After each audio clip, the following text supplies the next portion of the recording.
Kath Soucie, the woman who has provided her voice for countless cartoons over the last 35-plus years, is considered one of the most talented and ubiquitous female voice-over artists of the modern animation era. While very well known professionally among fans and colleagues, not much is known about her personally. However, the million-dollar question that has been swirling around the internet about her for more than a decade is: was she born in 1967 or 1953? This issue has largely divided much of the online world, with one side arguing for the former and the other side for the latter. But with all that said, which is more factually correct? I'm Kay Mendelsohn, and in this video, we take an in-depth look at the veteran voice actress and her true date of birth.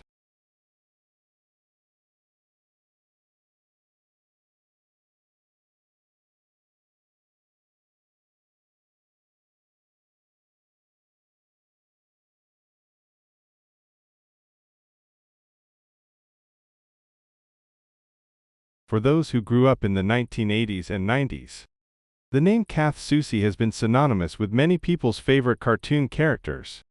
Some of her most memorable roles include, but are not limited to, Princess Sally Acorn from Sonic the Hedgehog, also known as Sonic Sat-AM, twins Philip and Lillian DeVille from Rugrats, as well as their mother Betty in the original series, the replacement voice for Janine Melnitz from The Real Ghostbusters, Linka from Captain Planet, Fifi LaFume and Lil Sneezer from Tiny Toon Adventures, and the iconic animated rabbit and girlfriend to Bugs Bunny, Lola from Space Jam, and later new Looney Tunes. While often humorous in nature, the characters she plays range from cutesy, sometimes tough, young girls and boys, to mature, sensual, motherly, and even butch women, really stretching her vocal abilities as an actress. With a hugely successful career, expanding 4.5 decades, she has become something of an introvert and recluse in the entertainment industry, rarely doing interviews or making public appearances. Aside from a love of kayaking on the Pacific Ocean, near her Southern California home in her spare time, very little is known about Sousie's private life, including her marital status, and any family or friends she has outside of work. In a 2021 Facebook post that has very sadly been lost, an anonymous woman claimed to have seen and talked to her at a coffee shop in the small town of Aptos, California, on an unspecified date in 1994. The female author, who was either a child or much younger adult back then, also claimed to have had no knowledge of Sousie's fame or career at the time of the meeting. This post became of particular interest to one fan, who himself is from Santa Cruz County, and was either 10 or 11 years old when the alleged incident occurred. Why Soucie was in Northern California in '94, and to where she was heading, if anywhere at all, remain unknown to this day. However, with Sousie's lack of presence on social media, the validity of the story can neither be confirmed nor denied. Aside from a speeding ticket she received in 2001, while running late to a ceremony honoring Rugrats with a star on the Hollywood Walk of Fame, Sousie's life and career have remained virtually free of crime or scandal. However, when it comes to the internet, she has not been exempt from some form of controversy. In early 2021, when the upcoming sequel to Space Jam was trending online, she had remained silent on both the redesign and voice actress change of the Lola character, despite this tweet from The Hollywood Insider, posted nearly 2 weeks after the movie's release in July.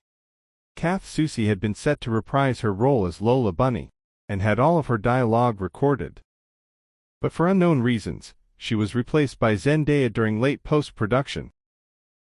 Though Space Jam: A New Legacy was ultimately a box office failure, even so much as getting banned in China, and winning 3 out of 4 Golden Raspberry Awards, for which it was nominated in 2022.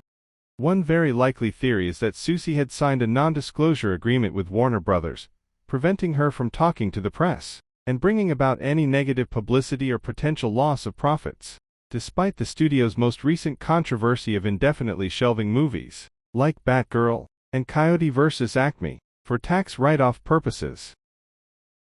However, because of her extremely shy and enigmatic nature, It is also very likely that Soucie herself has voluntarily chosen to remain tight-lipped about drama behind the scenes, in order to prevent fuel to the fire, and any potential lawsuit against her. On April 27, 2023, she was noticeably absent from the Season 2 launch party for the Rugrats reboot, which also served as a reunion for the cartoon's principal voice actors. As per the time this video was made, no explanation has been given to her whereabouts of that day, but it can be speculated that she was unable to attend the event due to a very busy work schedule, an illness or injury, or some kind of personal or family crisis. The biggest controversy about Kath Soucie for many years on the internet pertains to her date of birth. As of early 2024, sites like Google have listed it as February 20, 1967, making her 57 years old, while others like Rotten Tomatoes and various public records sites have listed it as November 18, 1953, making her 70 years old. The Internet Movie Database, or IMDb, has often gone back and forth on both birthdays, without rhyme or reason. While public records have proven to be more reliable and accurate with people's information, they have very curiously received heavy criticism from Internet users, who often dismiss them as fake information websites. On the surface, either birthday would appear to be valid, seeing how Soucie has been an adult since the onset of her voice acting career in the mid to late 80s. Fans have often chosen which one they believe is the truth, with some ridiculous enough to celebrate it on both 20 and 11/18, foolishly believing her to be two different ages. But how exactly can anyone have two birthdays between January 1st and December 31st, and be born in two very separate years? The long and short answer to that is, it is not even remotely possible, even with the most flexible of logics. However, with certain developments about her appearing online in recent years, one of the birthday theories simply does not compute from a timeline perspective at all. While a good number of her fans have simply taken whatever information is given to them at face value, some have gone to extreme lengths to find the truth, and go beyond the superficial, including meeting up and interacting with numerous colleagues of hers online, or in person, finding any hidden details at their own discretion. Born Catherine Ellen Soucie, sometimes going by Kathy with an I, and sometimes Kathy with a Y. Not much is known about her early years or family, especially with how very little she has publicly revealed about herself. However, various online sources and tips have provided clues to her upbringing.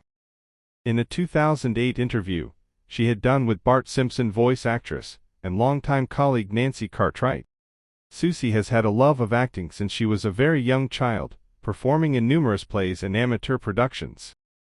She also loved watching classic movies, adoring Hollywood stars of the time, such as Cary Grant, Katharine Hepburn, and Audrey Hepburn.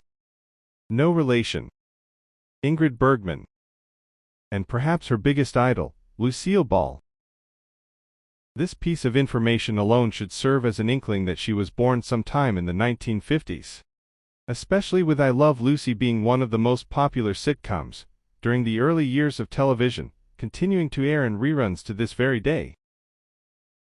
Soucie has also cited Frank Welker as one of her heroes, which she credits as her inspiration for transitioning into voice-over work, and would be among her many long-time colleagues. Her birthplace, while not as controversial as her birthdate, has much of the internet split on that issue as well, with some claiming that she was born in New York City, New York, and others claiming that she was born in Cleveland, Ohio. While it is possible to be born in one city and raised in another, according to an old mentor of hers from the 70s named Paul Caffin, that a fan had directly spoken with on Facebook, Soucie was actually born in the town of Newburyport, Massachusetts, just northeast of Boston. For unknown reasons, she and her family moved to Ohio when she was just a baby, where she would grow up. However, it is unclear whether she actually resided in Cleveland, or in the nearby suburban town of Parma Heights, where she attended high school. Found in the 1971 Valley Forge High School yearbook, and going by the name Kathy, her senior portrait suggests that she was much older during this time, than what most people would believe, and had graduated in June of that year at age 17. During her attendance, she was in drama club, glee club, and 2 choir groups. Just from the fashion sensibilities in that yearbook alone, the pictures of her, as well as the rest of the student body, are unmistakably from the early 70s, with one page of it mentioning the glee club doing a rendition of Bridge Over Troubled Water, the wildly popular song from the wildly popular musical duo, Simon and Garfunkel. This raises another question for those who believe Soucie's birth year is 1967. How can she be born in the same year that she began high school and graduate 4 years later? In the words of Ron Burgundy, that doesn't make sense. According to her story in the 2004 Tim Lawson and Elisa Person's book, The Magic Behind the Voices, a who's who of cartoon voice actors, after high school, Soucie attended an undisclosed college to study the culinary arts, intending to become a chef. Though she still retained her childhood dreams, she chose cooking as a more practical career to fall back on, in case acting didn't work for her, or she would not make it big as an actress. In the mid to late 70s, she attended the American Academy of Dramatic Arts in New York City, where she studied under the tutelage of the late Manu Tupu. Just to make ends meet, she worked a series of odd jobs, including selling jewelry, which she soon quit after finding out that the merchandise she obtained from her employer was stolen. Her time on Broadway was brief when she discovered that she didn't have adequate vocal projection for stage acting, especially with extensive microphone systems being non-existent in the 70s. All this information should leave no doubt that she was in her 20s at this time, and that her voice acting career was still years away. Soucie's only well-known on-camera role was a mother-to-be named Becca, in the made-for-TV movie, The Incredible Journey of Dr. Meg Laurel, starring Lindsay Wagner of Bionic Woman fame, James Woods, and future Growing Pains star Tracy Gold, who was roughly 9 years old at the time. Members on the site Wikipedia, who have been debating her real date of birth since 2011, have cited this movie as an example to suggest that she is much older than the more widely accepted narrative. Calculating basic math, and the movie's broadcast date of January 2, 1979, had she been born in 1967, she would have been about 11 years old, both during filming and the time of its release. However, had she been born in 1953, she would have been roughly 24 years old during filming, and 25 upon release. Based on her appearance in the movie though, it should be crystal clear that Soucie was a mature and developed woman in the late 70s, and not a preteen, with some people likening her to actress Sissy Spacek, who would be roughly 4 years Soucie's senior. It should also be noted that no self-respecting studio or director would ever greenlight a project where a prepubescent girl gets pregnant and gives birth, as it would be both highly inappropriate and illegal. While clips and full episodes of it are extremely rare, and hard to find on the internet or any physical media, according to IMDb, Soucie also appeared in an episode of a very obscure late 70s TV drama called The Runaways.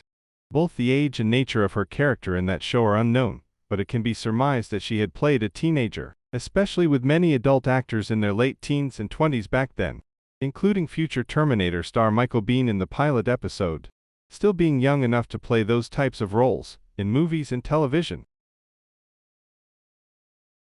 Information about her career between the early to mid-1980s may be missing, but in her story in The Magic Behind the Voices, just prior to her switching to voice acting full-time, Soucie had auditioned for the part of a young daughter in an unknown TV soap opera in late 1985, but got rejected due to her age.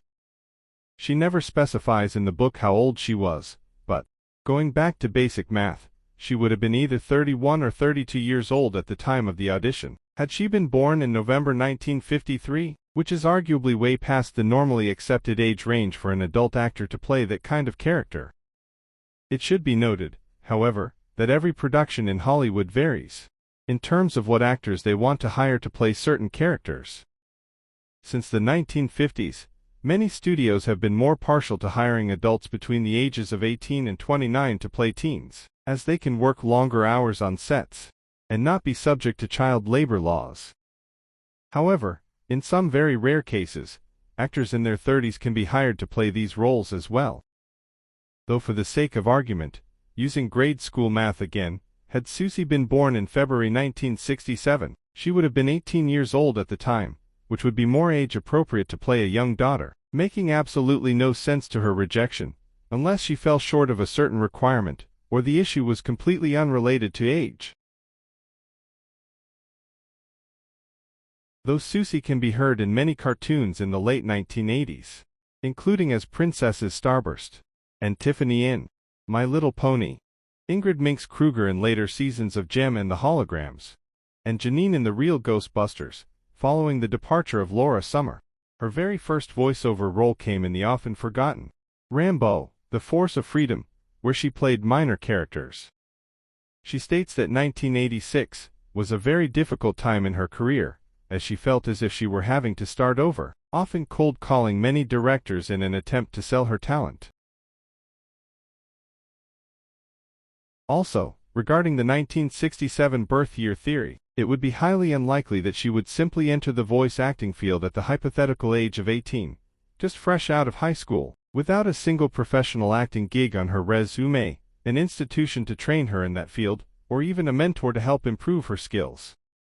While voice acting today is an extraordinarily large, but competitive field, especially with the presence of the internet, many anime dub-overs, and animation appealing to both kids and adults, such was not the case back in the 1980s, as that profession was not very popular, particularly for many aspiring actors in which to start out, and not perceived very well by Hollywood, or the Screen Actors Guild.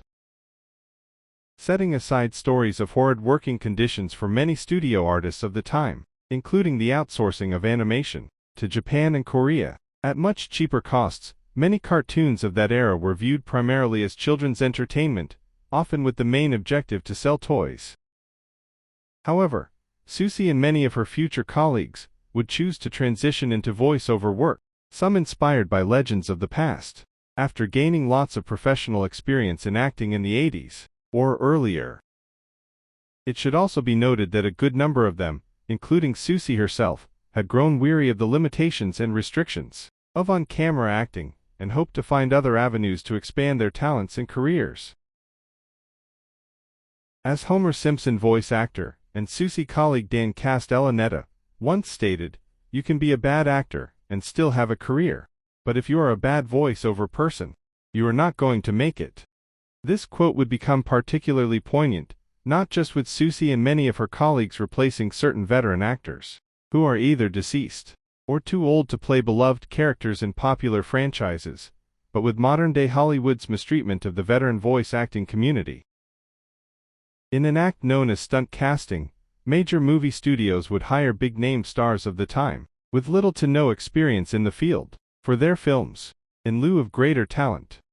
Aside from the aforementioned Zendaya Coleman over Kath Soucie, as Lola Bunny in Space Jam 2, other examples include Chris Evans over Tim Allen from the Toy Story franchise, as the titular character in the 2022 box office bomb Lightyear, and Chris Pratt over Charles Martinet, as the titular character in the 2023 Super Mario Bros. Movie. Predating the 21st century, 80s pop singer Tiffany would voice daughter Judy over the late Janet Waldo in the 1990 Jetsons movie, though Waldo would be cast in a smaller role.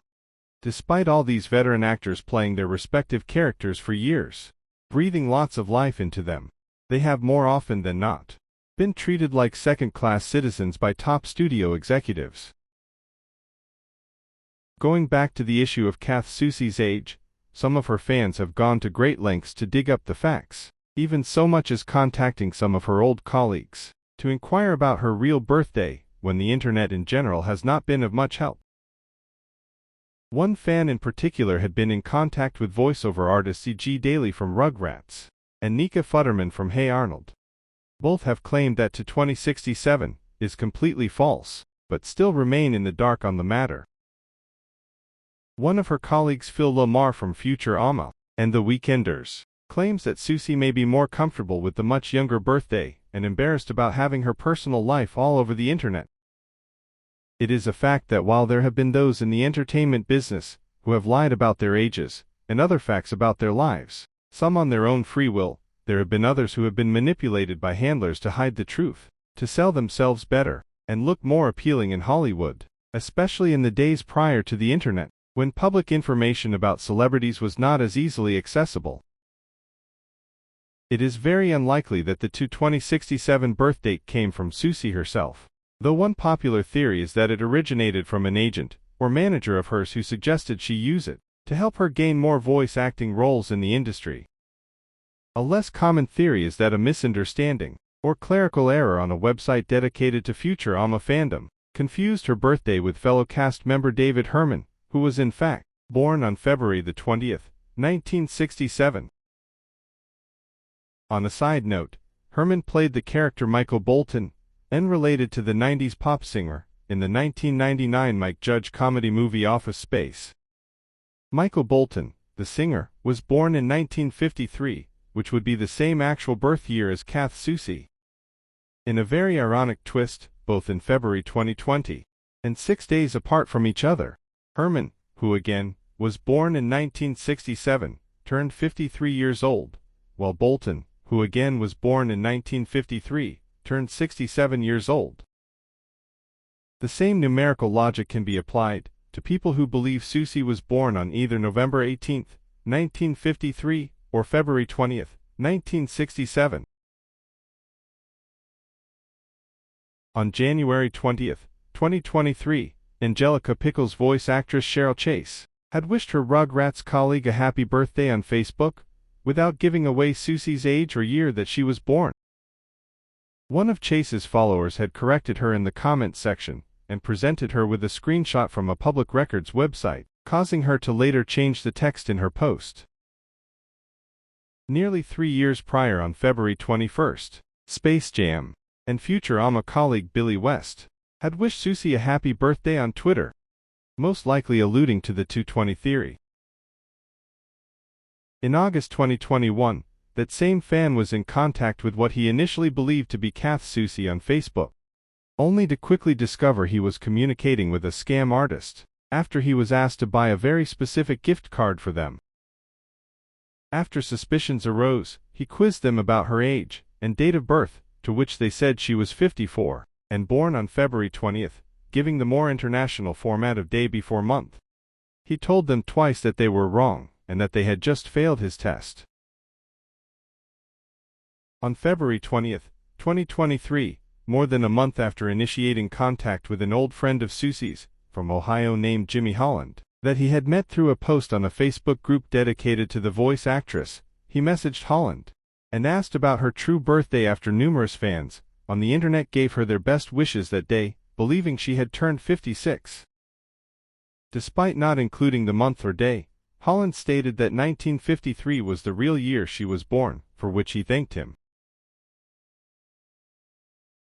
According to voice actor Greg Berg, a former Soucie colleague from the early 90s Saturday morning cartoon, Yo Yogi, he states that much of the entertainment industry does not get certain people's information correct.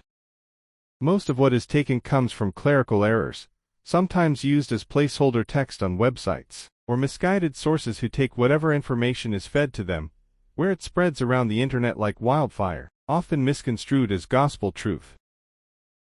Sometimes, as previously mentioned, a false younger birth date is issued by talent agents or managers to help actors gain better employment and cope with many of Hollywood's age discrimination practices.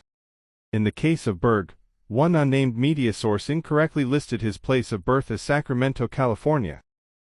In actuality, he was born in Brooklyn, New York, and even once had to show some form of ID to someone at an unknown establishment, as proof that he really was who he said he was. On November 18, 2023, Reddit user CommonGuy83 made a post to various subreddit groups, including one he founded himself called r/Souciology, dedicated to the legendary voice actress, wishing her a happy birthday, alluding to her turning 70 years old that day. While many people in those communities were eager to follow, some were critical of the post, still believing the 1967 theory. Even when Common Guy replied to some of his critics with a link to an article he had written on that subject, also titled 22067 or 111853, a good number of them, particularly on r/Futurama, condemned it as misinformation, with hundreds of discrepancies. The following day, the R. Sociology group received a comment on the birthday post from user Independent Humor 74. The comment is far too long to read, but they state that Canadian voice actress and singer Melanie Brown, sometimes going by Melanie Melody, or even her stage name Melly Fresh, best known as the voice of Cheer Bear in the 1980s Care Bears cartoon, has claimed herself on her website to be born on May 12, 1969, making her 55 years old as of current date. They also calculate basic math and detail a number of inconsistencies in various points in her career with the alleged birth date, including Brown's first movie role as a nude model in 1978's Sketches of a Strangler, her traveling to New York to study acting at 21 years old, her being an audience member in the first 3 or 4 seasons of Saturday Night Live, her sounding a lot like a middle-aged woman in many 80s cartoons, including her role as a 10-year-old in the 1980 special, Easter Fever, and her husband being 25 years older than she is, with a son now in his late 30s, as of 2024. They also suggest her being a hypothetical teenager, and possibly groomed by her future husband, in the mid-80s before getting pregnant, but acknowledge the age of consent in Canada as 16. While Independent Humor believes that the actress/singer was most likely born in either 1953 or 1954, they acknowledge that Brown still has a very young-looking appearance, which would run consistent with the theory that some people in Hollywood alter their ages to help boost their careers, going by the philosophy that youth sells. Voice actress Debbie Derryberry, who has worked with Soucie on The Adventures of Jimmy Neutron, Oi Genius, Lady and the Tramp 2, Scamp's Adventure, and a 2001 commercial for Mountain Dew, has also had her birthday curiously altered on the internet. While it is agreed unanimously that September 27 is the day she was born, some websites like Google also claim her birth year as 1967, despite public records showing it as 1960, and old yearbooks from Indio High School in Indio, California, between 1975 and 1978, then going by her birth name Greenberg, corroborating that evidence. Also, in late 2022, nearly 3 months after her birthday, a fan had directly contacted Derryberry about the issue on social media, where she confirmed with him firsthand that 1960 is in fact her real birth year. Ultimately, what people want to believe, what they see or read about online or elsewhere, is up to them. However, since she remains an anomaly in Hollywood, as well as the realm of voice acting, sparing many details about herself, the issue of Kath Soucie's birthday will most likely remain an open mystery until her retirement and inevitable demise. Some argue that a person's biography pales in comparison to their long-standing professional career, and that one's age is completely irrelevant to their tremendous talent. Others argue that in order to fully appreciate someone's gifts and accomplishments, one has to acknowledge their origins and rise to fame, as well as any struggles along the way. Their stories should always be preserved both in life and in death, not just for future generations who wish to learn from them, but for those who aspire to be voice-over artists themselves. While Kath Soucie will most likely take certain aspects of her life and career to her grave, the truth about her, as well as her real age and date of birth, will eventually become public knowledge.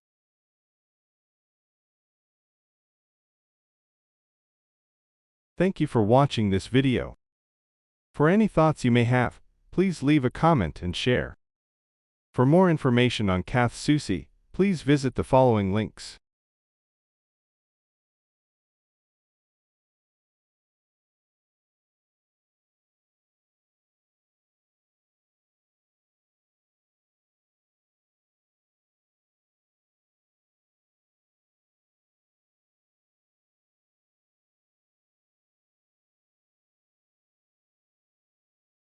Also, don't forget to check out the Tim Lawson and Elisa Persons book, The Magic Behind the Voices.